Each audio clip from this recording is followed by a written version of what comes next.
బతకగలుగుతారు. కనీసం ఇతడు వికలాంగులుగా ఉన్నటువంటి వాడు భగవంతుడు తనకి అనేక అవయవాలే సరిగ్గా ఇవ్వలేనటువంటి పరిస్థితుల్లో ఈ సమాజం యొక్క రెస్పాన్సిబిలిటీ వికలాంగులకు బడ్జెట్ లో కావలసినటువంటి నిధులు కేటాయించాలి. రాజకీయంగా, సామాజికంగా, ఆర్థికంగా అన్ని వర్గాలతో మరి ఒక ధైర్యం కల్పించి నీకు మరి వికలాంగుడు అయినా సమాజం అంతా నీకు అండగా ఉంది, నువ్వు ఏ రకమైనటువంటి నిరాశ నిస్పృహలకు గురి కావాల్సిన అవసరం లేదు, ఖచ్చితంగా మాతో పాటు చేయి నడిపించి మిమ్మల్ని తీసుకెళ్తాం, అవసరమైతే మీరు ముందు నడిపిస్తాము, మీ వెనుక మేము నడుస్తాము అనేటువంటి ఒక భావన ఈరోజు వికలాంగుల సమాజానికి కల్పించాలనేదే భారతీయ జనతా పార్టీ దృక్పథం. ఆ దిశలోనే మీకందరూ తెలుసు, మందకృష్ణ గారి నేతృత్వంలో కూడా అనేక ఉద్యమాలు జరిగినప్పుడు మరి నాగభూషణం గారు ఉన్నారు, ఇక్కడ నాగేశ్వరరావు గారు ఉన్నారు, వీళ్ళందరికీ తెలుసు. ఎప్పుడు కూడా మరి ఈ ఉద్యమాల పట్ల భారతీయ జనతా పార్టీ పూర్తి స్థాయిలో భాగస్వాములు అయినటువంటి విషయం మీకు తెలుసు.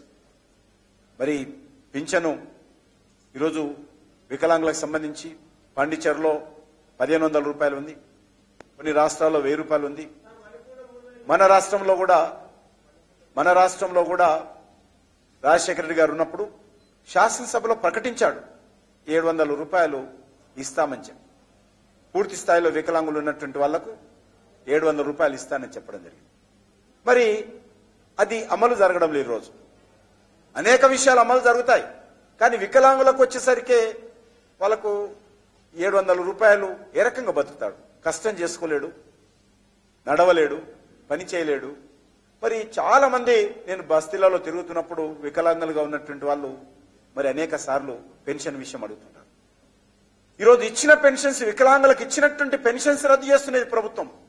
రేషన్ కార్డు లేదనో, వికలాంగుల సర్టిఫికేట్ ఒరిజినల్ కాదనో, అనేక రకాలుగా ఆదాయం ఎక్కుందనో, లేకపోతే మేము అనుకున్నటువంటి కోటా కంటే వికలాంగుల పెన్షన్స్ పెరిగాయనో ఈ ప్రభుత్వం ఇస్తున్నటువంటి పెన్షన్స్ రద్దు చేస్తా ఉన్నారు.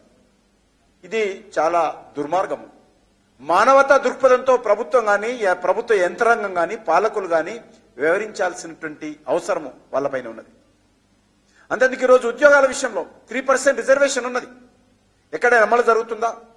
కార్పొరేట్ ఆఫీసులు అమలు జరగాలి, ప్రభుత్వ కార్యాలయంలో అమలు జరగాలి, పబ్లిక్ సెక్టార్లో అమలు జరగాలి, జరగడం లేదు. ఇతర దేశాలలో వికలాంగులకు సంబంధించినటువంటి సౌకర్యాలు మెరుగైనటువంటి పరిస్థితి వస్తున్నది.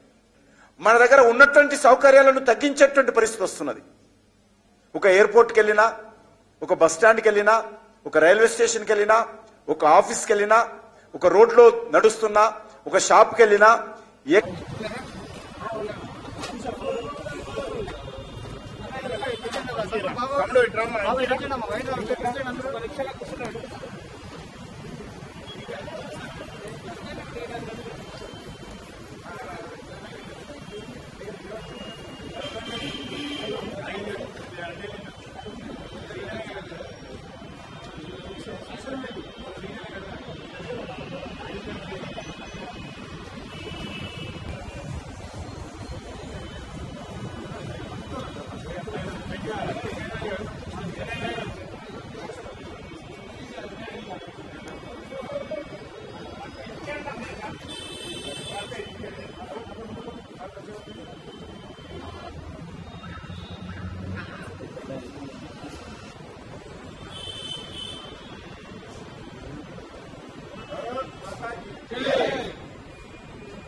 సౌకర్యాలు